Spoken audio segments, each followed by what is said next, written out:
Nitwa Ingabire Nadia, nkaba ndi umu makeup artist. Umwuga wanje nawutanguye muri 2018, niho natanguye gukora.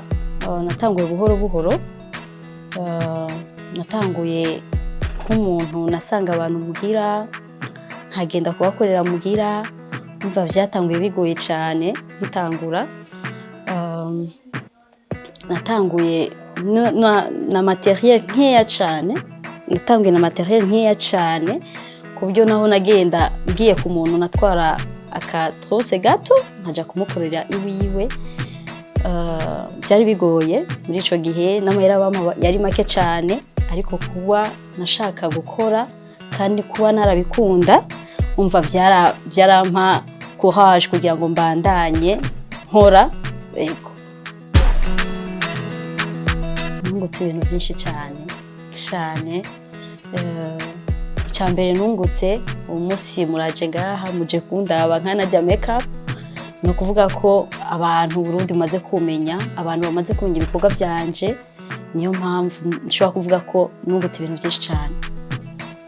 Kandi uravye aho navuye hari ahantu umva umuntu wese iyo nari kuba ntafise courage naye kureka.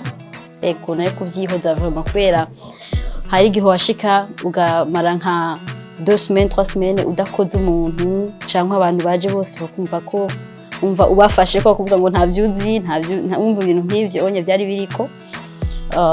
Nyuma naje kwiyumvira ko nshobora kuvyigako, ndagenda ndavoyaja nja kwiga, ndagaruka buhoro buhoro. Nibuka ko natanguye nkorera kuri 5000 ku mafaranga 5000, niho natanguye kandi hakurikira umuntu muhira, fashe déplacement kugenda no kugaruka nkasanga najya amahera nyene nakoresheje. Ariko ntibyanciye intege, narabandanyije buhoro buhoro.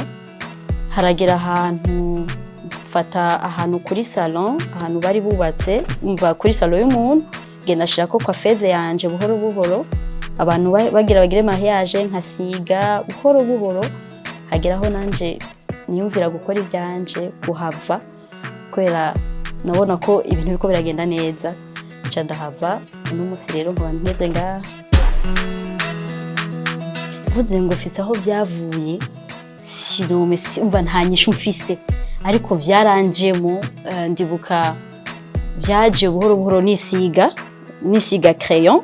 Ndibuka WhatsApp waze dutanguye kutugira ama statut, ukandika ngo Nadia Makeup, ibintu nk'ivyo nyene buhoro buhoro. Umva abantu bambwiye ngo urabishoboye. Niho natanguriye ko buhoro buhoro nkagenda ndavyiga gushika naho natangiye kubikora. Nabasaba abajene bose bifuza gukora, bifuza kuba ama makeup artist canke akazi akariko kose, ko bokura amaboko mu mpuzu bagakora kandi bagire confidence, akazi bagakunde. Kwera bakunze akazi uzokora ico uwokora cyose.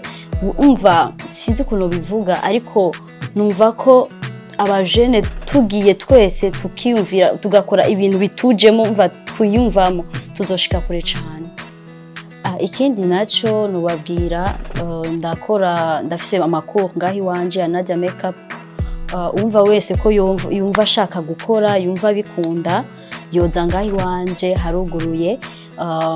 Ndakoresha ndigisha abantu, ndigisha makeup, ibintu vyose ivyo umuntu wese yumva ko yotangurira ko gushika hangeze, ndabikora vraiment kwera narabonye ko abantu ini wacu tudafise ama class kandi nta ma support dufise. Naciye mvuga uti reka ndabe nanje ico nofasha abajene bacu bo ngaha, candugurura Nadia Makeup class. Uwifuza wese kuba umu makeup artist arahawe ikaze. Nkaba nkorera kuri Cœur d'Afrique, Galerie Cœur d'Afrique muri quartier asiatique.